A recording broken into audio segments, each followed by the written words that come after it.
Hi Bes! Dahil nga po malamig ang panahon natin ngayon, hindi dahil lang sa bare months na, kundi dahil nga may bagyo nga po sa atin ngayon. Kaya naman masarap humigop nga ng mainit na sabaw sa mga panahong malamig.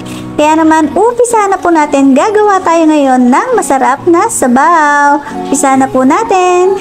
Sa isang kaserola nga po ay magsosote tayo ng onion, garlic at ginger.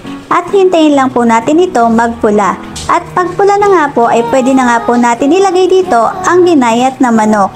At lagyan din po natin ito ng isang pirasong chicken cubes at ng paminta.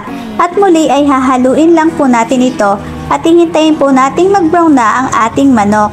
At isunod nga po natin lagyan ng tubig. Ang dami nga po ng tubig ay depende sa dami ng sotanghon na gagamitin nyo. Mas better nga pong damihan nyo na nga po ang tubig dahil nga po sisip-sipin din po ng sotanghon ang tubig. At sunod maglagay lang po tayo ng pampalasa ng patis at ng Ajinomoto. And then hintayin po natin itong kumulo at pag kumulo na nga po ay ilagay na po natin ang sotanghon.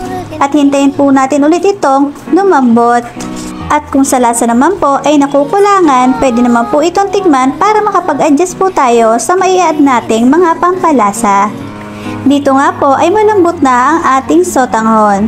And next po, pwede na po nating lagyan ng spring onion. And ready to serve na nga po ang ating sotanghon soup.